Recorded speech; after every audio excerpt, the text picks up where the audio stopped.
My wife and I have been together for more than 5 years. She cheats on me and my daughters know about it and are silent.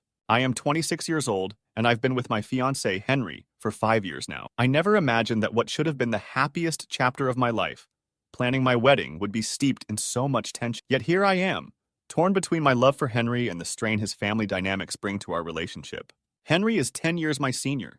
He's 36 now, almost 37. Despite the age difference, we connect on so many levels, emotionally, intellectually, and in the way we both envision a life filled with companionship and love. He's the kind of man who makes people feel at ease, who quietly works hard at everything he does, who treats others with a generosity that goes beyond words. Yet for all his warmth, there's a shadow that seems to follow him, one cast by the complicated, almost painful relationship he has with his mother. Henry is the youngest child in his family, and I've come to learn that this position has come with its own particular burden. His mother always wanted a daughter, a dream she never fulfilled. Instead, she had Henry, and she has never let him forget how he supposedly failed her from the start. It's painful to see someone so loving and resilient carry the weight of this rejection. His mother openly admits her disappointment, often using words that slice through his self-esteem like a blade. She'll say things like, "You were a letdown from the day you were born," or, "I would have been happier if you had been a girl." I cannot fathom how someone could speak this way to their own child. From the moment he was old enough to understand, Henry was forced to bear the heavy knowledge that he was unwanted, at least in his mother's eyes. Yet, instead of severing ties with her, he has spent years trying to gain her approval and affection, as if there might be a magic moment when she would finally look at him and say, "I'm proud of you." It breaks my heart to see him strive so hard for her love, a love that, if I'm honest, seems as unreachable as the stars. Before he met me, Henry was in a long-term relationship with another woman, Sarah. She's 32 now, and had been part of Henry's life for many years before we crossed paths. Sarah didn't just leave an impression on Henry, she formed an even deeper connection with his mother. Henry often told me stories of how his mother would glow with pride when Sarah was around, treating her as the daughter she never had. In his mother's eyes, Sarah was the embodiment of everything she had longed for in a daughter-in-law. She was charming, polished, and seemed to fit perfectly into the picture Henry's mother had painted for her ideal family. But this seemingly perfect relationship between Henry and Sarah was shattered when Sarah betrayed him. She had an affair with a co-worker, a decision that led to their painful breakup. Henry was devastated, left grappling not only with heartbreak, but with the realization that someone he had deeply trusted could betray him so profoundly. This betrayal cut deeply, and he carried those scars into the early days of our relationship, though he worked hard to move forward. 2 years after his split from Sarah, fate brought Henry and me together. Despite his guarded heart, we gradually built a relationship founded on trust, kindness, and shared dreams. Eventually, he opened up to me fully, and we moved from being tentative partners to an engaged couple. We faced life's ups and downs together, and for the first time he started to envision a life beyond the expectations of others, a life that could be happy, even if it didn't include his mother's approval. When we got engaged, his mother's disdain for me became even clearer. She never truly accepted me, seeing me only as the woman who had stolen Henry from the daughter-in-law she actually wanted. In her mind, Henry's breakup with Sarah was my fault, even though it happened 2 years before we met. She never allowed the fact that Sarah cheated on Henry to cloud her image of her. Instead, she continued inviting Sarah to family gatherings, holiday celebrations, and birthdays. It was as though Sarah's role in the family was set in stone, no matter how much pain she had caused her son. At each event, Sarah would be there, and Henry and I would do our best to ignore her presence. Over time, Henry tried to explain to his mother that no matter what, he would never go back to Sarah. It wasn't just a matter of what she had done, but of how she had broken his trust so profoundly. He told his mother repeatedly that he would sooner remain single forever than be in a relationship with someone who had hurt him so deep. But it was as if she couldn't or wouldn't listen. She clung to her own narrative, one in which Sarah was the perfect woman, and I was just a temporary fixture, a rebound girl who could be easily dismissed. Yesterday, the tension reached a boiling point. We were discussing wedding logistics with his mother, trying to plan the guest list and other details. It should have been an exciting moment, a shared experience where we all contributed to the vision of our special day. My mother-in-law, however, saw it as yet another opportunity to assert her influence. She asked me how many guests she could invite, and I responded by saying that my parents were allowed to invite 8 to 10 guests, so she could invite a similar number. She seemed to accept this answer, even thanked me for it. But less than an hour later, she returned with a smug smile, one that I recognized too well. "Well," she said, her eyes glinting with satisfaction, "we have one yes already." I felt my stomach drop. I knew exactly whom she was referring to without her having to say it out loud. Sarah. She was talking about Sarah, my fiancé's ex, the woman who cheated on him, and yet somehow remained firmly entrenched in his mother's life. I took a breath, steadying myself, and responded, "That's very inappropriate. We aren't even friends with her, and this is our wedding. I don't think she should be there." But she didn't care. She shot back without missing a beat, saying, "It's my guest list, and it's none of your business who I invite." Then she delivered her usual blow, the one she always throws when she wants to undermine me. She accused me of being insecure, adding that Sarah was the whole package, and I was just the girl Henry was using to fill the void left by her. Hurt and frustration welled up inside me. I didn't know what to say, but before I could gather myself, Henry intervened. He firmly told his mother to stop, making it clear that her comments were unacceptable. After a tense exchange, he asked her to leave, and she finally did, though not without throwing me one last contemptuous look as she walked out the door. Once she left, Henry turned to me, visibly drained. I could see the conflict in his eyes. He looked at me with a pleading expression and asked if I could be the bigger person and let his mother have her way, just this once. He admitted that he really wanted her to be at our wedding and suggested that if inviting Sarah would keep his mother content, we could simply ignore her presence. I felt a surge of disbelief and pain. Here we were, in the process of planning our future together, yet he was asking me to allow this person, a symbol of his mother's constant favoritism and disrespect toward me, to attend our wedding just to keep the peace. I couldn't understand how he could even suggest it, but I also knew the deep-rooted pain his mother's rejection had caused him over the years. He was willing to do almost anything to keep her happy, even if it meant sacrificing his own comfort and dignity. Update.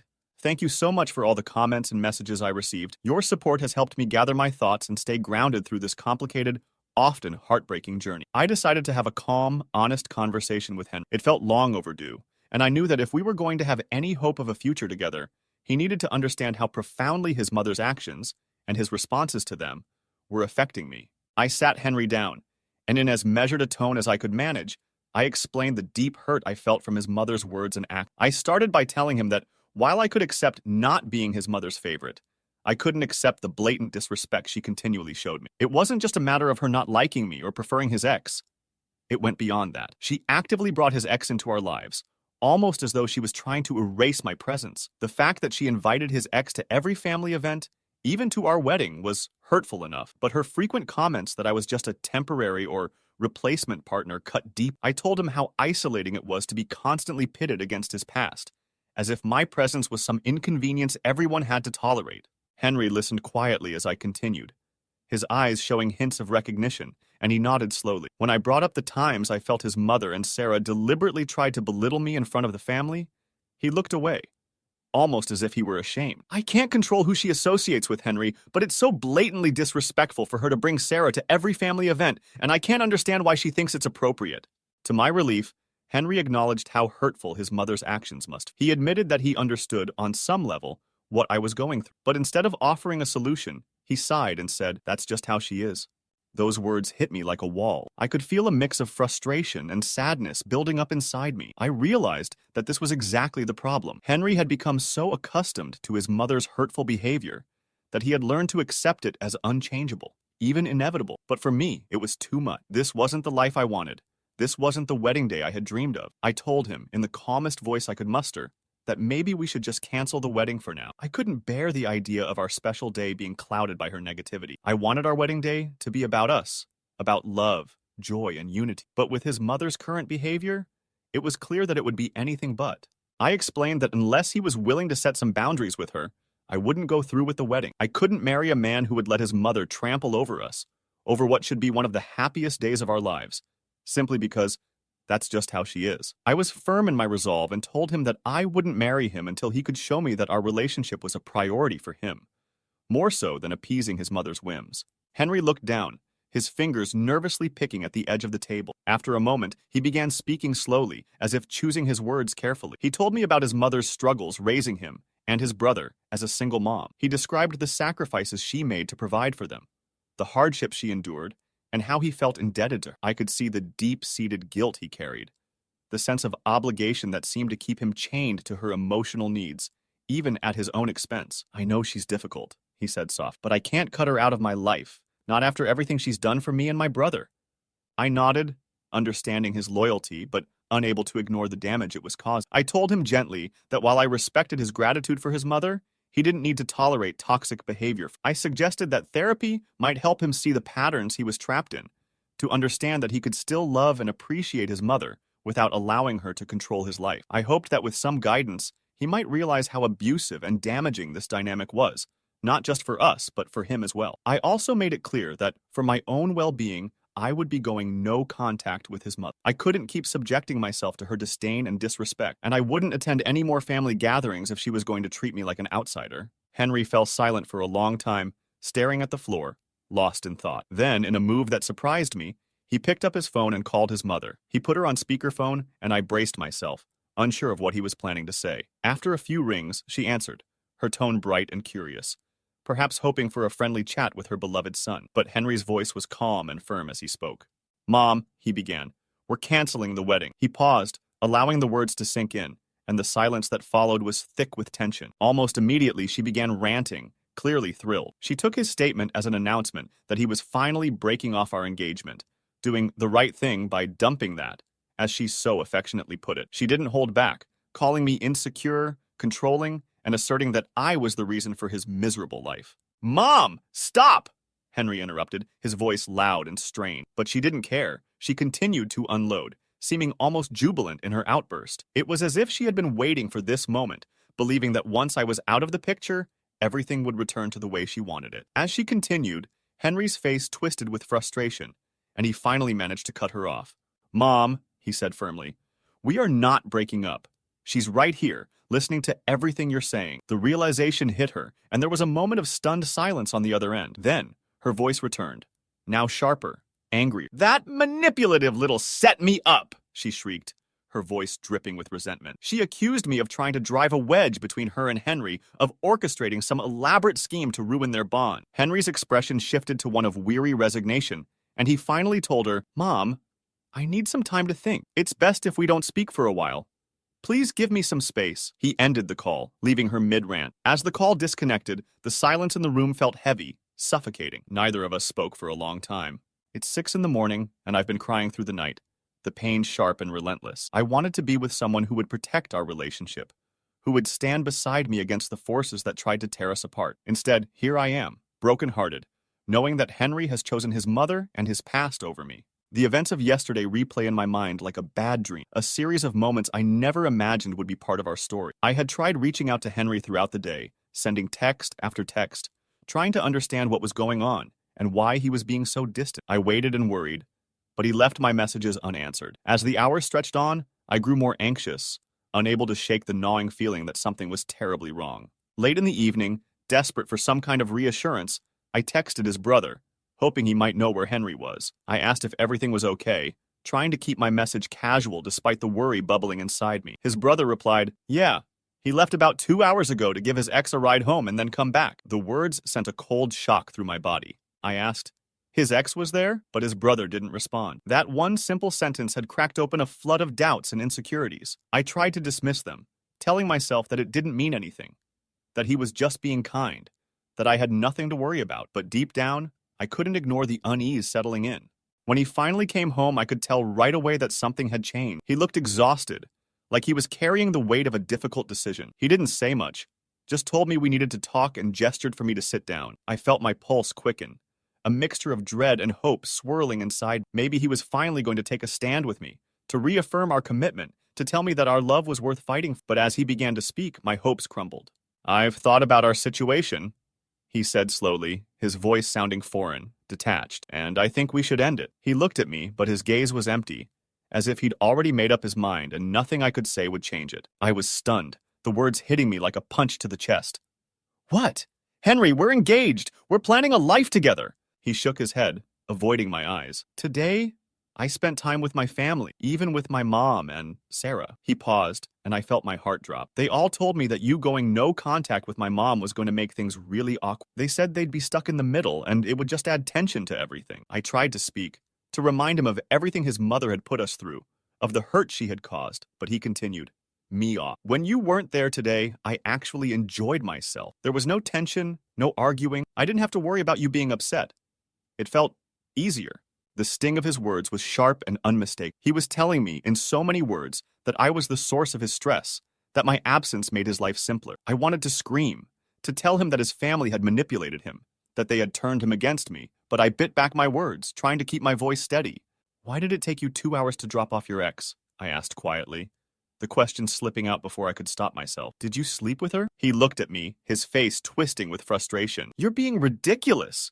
We were just talking, but I could feel there was something he wasn't saying. His evasiveness, his defensiveness, it all pointed to something he was hiding. I pressed him again, feeling a mix of hurt and anger bubbling to the surface. So nothing happened? I asked, needing him to look me in the eye and tell me the truth. He sighed, running a hand through his hair, and finally muttered, "We fooled around, but that's it." My heart shattered in that moment, the pain almost too much to bear. This man, the man I had loved and trusted, had betrayed me with the very person who had broken him once before. It was as if he was repeating the same mistakes, choosing the familiar pain of the past over the possibility of a new, healthy future. I looked at him, my voice trembling with rage and disbelief. I can't believe what a pathetic, weak man you are, Henry. You let your mother convince you to ruin everything we built, and then, as if that weren't enough, you go and fool around with the woman who cheated on you. He didn't respond. His face hardened with a mix of guilt and defensiveness. He looked away, unwilling or unable to confront the damage he had done. Our argument escalated, my voice rising as I let out the hurt and betrayal that had been building up for months. I wanted him to understand the depth of my pain, to feel even a fraction of the anguish he had caused, but he just stood there, silent and unmoving. Eventually, exhausted and defeated, he walked away, leaving me alone with my tears. I spent the night crying, the reality of our shattered relationship sinking in with every passing minute. I had given him everything, loved him fiercely and unconditionally, only to be cast aside for the ghosts of his past. Now, as dawn breaks and the weight of the night settles around me, I know I can't stay here any longer. This isn't the life I deserve. I deserve someone who will stand by me, who will fight for me, who will put our relationship above the expectations and manipulations of others. Today, I'll call my dad and ask if I can stay with him. It's time to start over, to rebuild my life piece by piece. I'll mourn the future I thought we'd have, the dreams we'd shared, but I'll also hold on to the hope that someday I'll find a love that is unwavering, a love that doesn't demand sacrifice and pain as proof of commitment. Henry made his choice, and now I must make mine. To leave behind the man who couldn't choose me and begin the journey toward a life where I am valued and respected. As I pack my things, a strange calm settles over me. I realize that this ending, as painful as it is also a new beginning.